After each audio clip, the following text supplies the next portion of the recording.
Chers internautes de Seneweb TV, seneweb.com, bonjour, bonsoir et bienvenue à cette troisième édition de la GITEX Africa ici à Marrakech. Aujourd'hui, nous avons l'immense plaisir et honneur de recevoir M. Amadou Diallo, directeur de DHL, zone Moyen-Orient et Afrique. M. Amadou Diallo, bonjour. Bonjour, très ravi d'être avec vous. Alors, vous venez de sortir d'un panel, d'accord, dans le cadre de ce GITEX Africa. C'est une occasion en or, comme je vous le disais avant cette interview, d'échanger avec vous, un digne fils du Sénégal, de l'Afrique, qui a eu à faire ses preuves sur la scène internationale, notamment à DHL. Donc, s'il vous plaît, pouvez-vous un peu nous retracer votre parcours en commençant bien sûr par votre enfance? Moi, mon enfance, je suis né à la rue Sandiniéry, pour ceux qui connaissent. J'ai grandi un peu à Grand Dakar, de parents venant de Kolda. Et donc, dès que j'ai eu 6 ans, j'étais à l'école FEDERB, qui était sur l'avenue Lamine Gueye. Ensuite, j'ai fait le lycée de La Fosse, avant d'intégrer le lycée Lamine Gueye, lycée Vanvo à l'époque, pour faire mon baccalauréat. Et après ça, je suis parti en Europe, un peu en France, après en Angleterre pour étudier. Puis au bout de 4 ans, j'avais fini mon master en 88 et j'ai commencé à travailler au Club Med en Tunisie. Après, j'ai travaillé à la Deutsche Bank à Francfort, puis j'ai intégré une boîte de logistique qui finalement a été rachetée par le groupe Deutsche Post. Et donc, actuellement, je suis directeur général pour l'Afrique et le Moyen-Orient, mais j'ai eu à faire mon parcours comme tout Sénégalais qui travaille un peu partout dans le monde. Alors, avant votre arrivée à DHL, vous l'avez évoqué, vous étiez à Francfort, d'accord, pour une banque, c'est ça? La Deutsche Bank, oui. Mais comment s'était passée l'intégration pour un Sénégalais, un villageois, comme vous taquinez, vous vous embêtez, un villageois qui aujourd'hui part en Allemagne, qui est confronté peut-être à la barrière culturelle, mais aussi à la barrière de la langue. Comment vous vous intégrez dans ce genre de contexte? En fait, les 2 premières années, quand j'étais en Allemagne pour travailler à la Deutsche Bank, c'était en fait pour pouvoir intégrer une banque française qui voulait acquérir. Donc, je n'avais pas vraiment besoin d'apprendre l'allemand. Mais après, quand j'ai voulu quitter la boîte en Allemagne, toutes mes interviews se sont soldées par combien d'allemand je maîtrisais. Et ce qui actuellement m'a motivé pour aller intégrer une boîte de logistique pour apprendre l'allemand. Et quand je suis parti intégrer cette boîte de logistique pour apprendre l'allemand, je travaillais dans les systèmes d'information. Et après 6 mois, j'ai été promu comme directeur financier. Donc je me suis dit qu'apprendre l'allemand, c'était vraiment cool. Et je suis resté en Allemagne parce que je n'avais pas rêvé d'avoir une promotion, une carrière, un développement de carrière aussi rapide, quoi. C'est comme ça que j'ai appris l'allemand. Mais ce n'est pas difficile d'apprendre l'allemand. Quand on est à Kolda, on parle manding, on parle djola, on parle peul. Quand on est à Dakar, on parle Wolof automatiquement et puis on a des voisins qui viennent de partout. Donc je pense que nous, on a une prédisposition à apprendre les langues. Et j'ai beaucoup d'amis sénégalais qui parlent plusieurs langues. Et donc ça n'a pas été un grand challenge. Et sur le plan culturel? Sur le plan culturel, c'est si tu aimes le djambadon, si tu supportes le sabah, si tu supportes les riti. Normalement, il n'y a aucun violon qui va t'impressionner, il n'y a aucune musique classique qui va t'impressionner parce que c'est tous des réminiscences de toutes ces musiques-là qu'on a écoutées dans notre enfance. Après cette expérience à Francfort, et je suppose d'autres entreprises aussi, vous faites votre entrée à DHL en 1996. Ouais. Racontez-nous un peu. J'ai été headhunted, j'ai été recruté par des chasseurs de tête pour m'occuper du controlling de l'Europe centrale. Du financial controlling de l'Europe centrale et au bout de 2 ans, je suis devenu directeur des opérations en Europe centrale. Et donc, quand j'ai intégré la Poste, qui avait racheté, avant qu'elle ne rachète DHL, ils m'avaient recruté comme un de leurs premiers cadres internationaux qui maîtrisait l'allemand et l'anglais et le français, etc. Et qui maîtrisait aussi la logistique. Donc, j'étais au niveau du siège, responsable des mergers and acquisitions. Et donc, j'ai travaillé quand j'avais... Je sais pas, 32 ans, j'étais dans le board de DHL International en Belgique, jusqu'à ce qu'on acquiert la majorité des shares. À l'époque, on avait 10% des actions et au bout de 4 ans, on a acquis 100% des actions. Donc j'ai été dans ce moule-là pendant longtemps, quoi. Mais quelles sont ces valeurs, ces principes qui vous ont dicté, qui vous ont, on va dire, orienté tout au long de votre carrière? Parce que déjà venir, on va dire, du sud du Sénégal, gravir les échelons ainsi, partir à Paris, partir à Francfort et pratiquement s'imposer partout où on passe. Quelles sont ces valeurs-là qui vous guident au quotidien, M. Diallo? Je pense que quand on passe beaucoup de temps dans les villages, quand on va apprendre le Coran, des Dara ou écoles d'Al-Quran, on apprend la discipline. Parce que les heures de cours se commencent toujours à un certain heure et c'est fini ça. Et puis quand on a fini le cours, la performance, c'est qu'on doit apprendre toutes les sourates qu'on doit apprendre. Donc on commence à apprendre la discipline très tôt chez nous, je pense. Hein. Je ne pense pas que ça ait changé. La deuxième chose, c'est que quand on va au village, on nous apprend à respecter tout le monde. Et quand on grandit dans les familles traditionnelles un peu peu, là, on t'apprend vraiment à respecter tout le monde. Et je pense que quand tu as le sens du respect et que tu as le sens du travail et le sens du résultat, honnêtement, je pense que dans toutes les cultures, ça passe. Quoi. Mais au-delà de ça, vous parlez plus des compétences acquises dans les écoles coraniques, dans, on va dire, le quotidien avec la famille, mais aussi les engagements familiaux, parce que vous êtes l'aîné d'une famille de 9 membres, si je ne m'abuse. On est 10, ouais.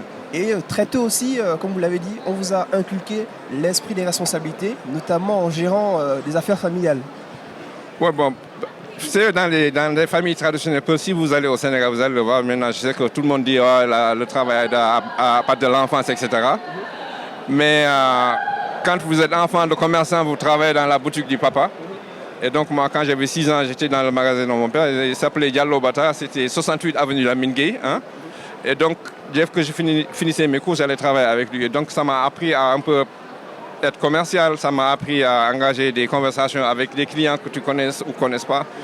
Donc, ça t'apprend à devenir moins froid et moins résilient et moins peureux pour engager la communication avec des gens. La deuxième chose, c'est que quand tu es l'aîné, chez nous, hein, je pense que ça n'a pas changé. Quand tu es l'aîné, tu es responsable de tous tes frères et sœurs. Mais tu es aussi responsable de tous tes cousins et cousines. Et ce sens de responsabilité, c'est une inculcation qu'on a qui nous permet d'être responsables aussi dans un département, dans une boîte, dans une association. Ce sont des valeurs qui se pérennisent. Quoi, ce sont des valeurs qu'on apprend chez nous, qu'on n'apprend pas dans les écoles de commerce, qu'on n'apprend pas dans le Masters of Business Administration whatsoever, mais qui sont extrêmement importantes quand on parle de emotional intelligence, quand on doit gérer des équipes. D'accord. Et donc ce sont les valeurs qui vous suivent jusqu'à présent. Ouais, qui m'aident beaucoup. Ouais. Mais à cette jeunesse-là, sénégalaise notamment et africaine de manière générale, je vais beaucoup plus mettre le curseur sur la jeunesse sénégalaise, qui est très souvent tentée par l'Occident, en empruntant des moyens de transport risqués, voire même suicidaires, par moment. Mais à cette jeunesse africaine, sénégalaise de manière particulière, quels conseils pourriez-vous leur apporter? Et à cette jeunesse aussi qui peut être très souvent qualifiée de pressée? Moi, je pense qu'il y a 2 points.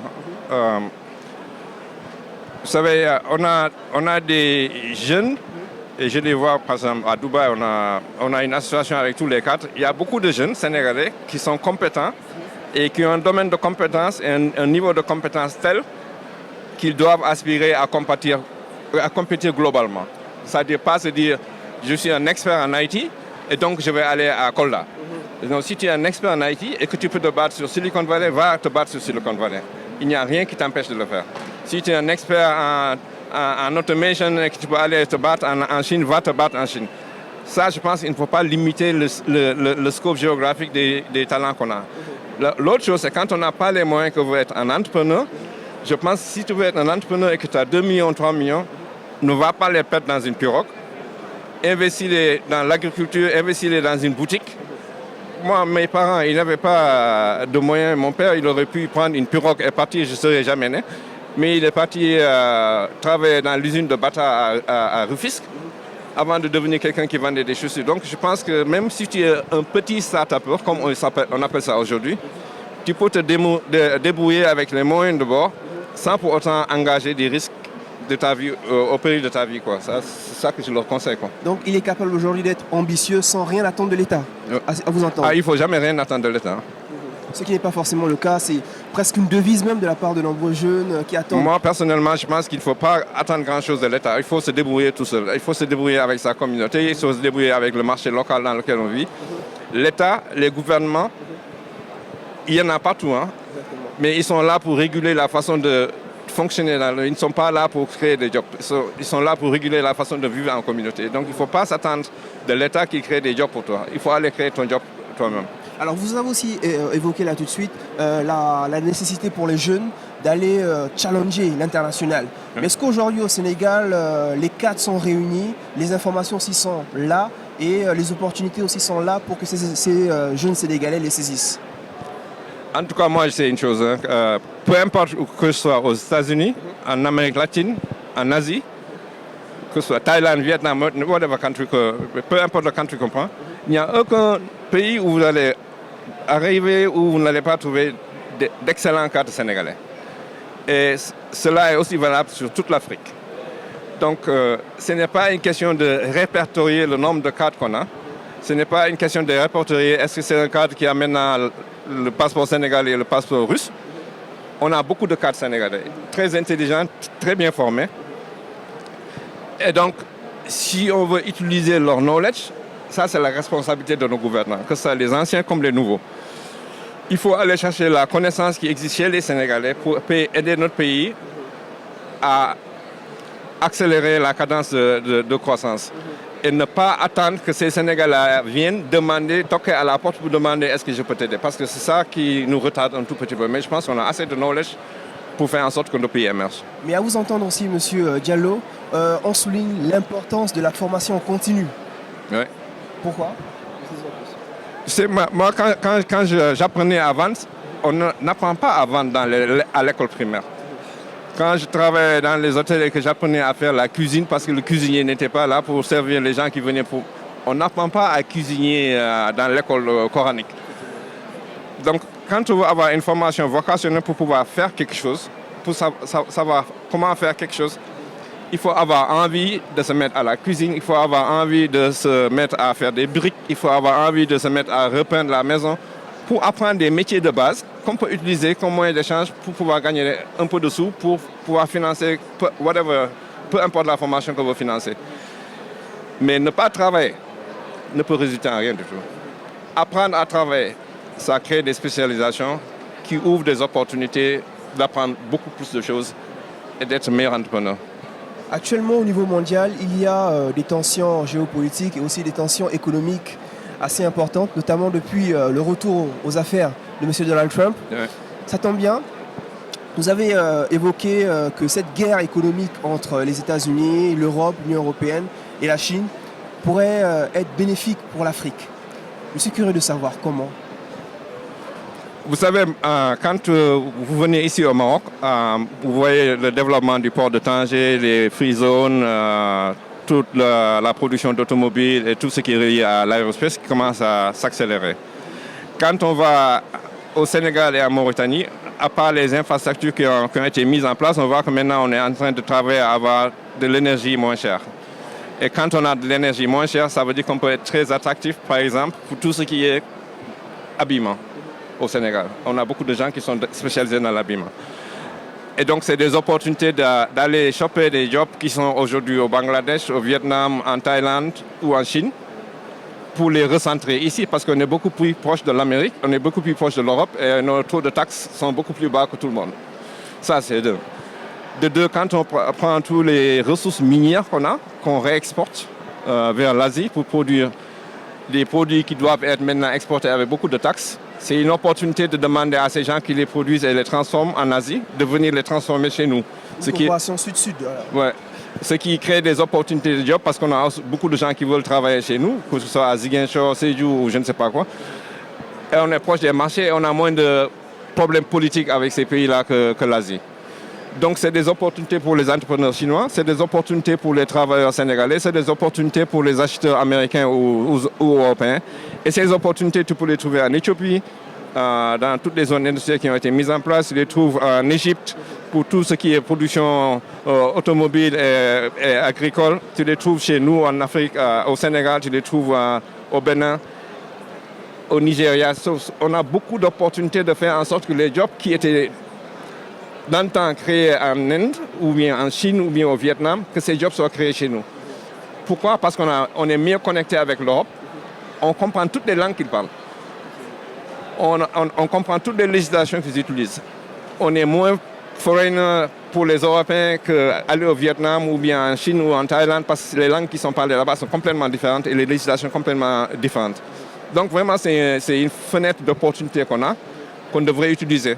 Donc pour vous, cette occasion, c'est l'occasion idéale pour redéfinir la coopération économique entre les pays africains et les pays du Nord notamment. Moi, je ne suis pas dans des définitions de coopération parce que là, c'est des politiciens qui vont parler encore pendant 10 ans et ne finir à rien.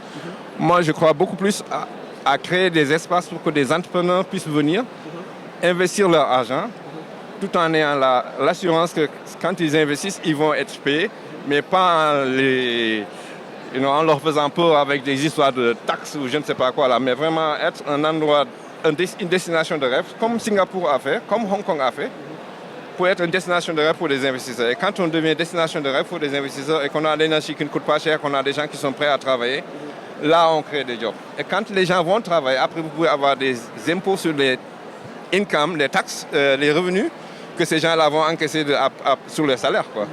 Mais pas commencer à imposer les gens avant qu'ils n'aient commencé à investir. C'est ça que je veux dire. Alors, dernière question, Monsieur Diallo. Vous êtes riche d'une carrière à l'international. Vous avez travaillé, comme vous l'avez dit, dans une banque en Allemagne. Actuellement, vous avez gravi les échelons au niveau des DHL au point d'occuper aujourd'hui le poste de directeur Moyen-Orient et Afrique. Est-ce que dans vos perspectives, un retour pour servir votre pays est dans votre viseur? Moi, j'ai un hôtel à Kolda depuis presque 20 ans maintenant que je gère là-bas. J'ai une fondation à Kolda, la fondation Banunaba qui est gérée par ma fille qui opère depuis 2008 à Kolda.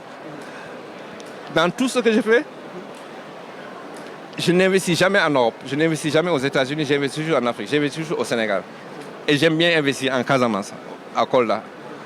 Et je pense que si chacun d'entre nous fait un tout petit peu d'effort pour investir dans sa propre communauté, au lieu d'aller acheter des cryptos ou whatever, on sera beaucoup plus en osmose avec soi-même. Donc pour moi, quand le fruit de mon travail retourne chez nous. Vous investissez beaucoup plus à Kolda, en Casamance. Le potentiel là-bas est énorme. Il y a Kolda, Sédhiou. Le potentiel est énorme. Par exemple, on produit beaucoup d'arachide. Maintenant, les autorités sont en train de travailler pour que la transformation de l'arachide se fasse à Kaolack ou bien à Ziguinchor. Mais moi, je trouve que si on produit beaucoup d'arachide à Kolda, il faut transformer ça à Kolda et transporter le produit fini et pas transporter des hot to get comme ça. Parce que ça, c'est pas écologique et c'est pas économique. Quand on a beaucoup de rizières à Anambé, vers Vélingara, il faut les transformer et les mettre dans des sacs à partir de Ziguinchor, Vélingara, Kolda pour aller les vendre dans le Sénégal ou bien en Guinée ou bien avec le marché de Dabo, etc. Mais pas aller vendre ça en produit brut et réimporter du riz de Vietnam. Et on réimporte du riz de Vietnam quand on a des rizières à Anambé. Et autres. Mais avez-vous eu bon espoir d'un développement du Sénégal dans les années à venir, notamment avec les nouveaux dirigeants? J'ai bon espoir s'ils ne commencent pas à faire trop de politique et trop de discussions. J'ai vu que la première année, il fallait clarifier les comptes. Mais je pense que maintenant, il faut se mettre au boulot, quoi. Il faut arrêter de parler et bosser. Je vous remercie, monsieur Diallo. Je vous remercie.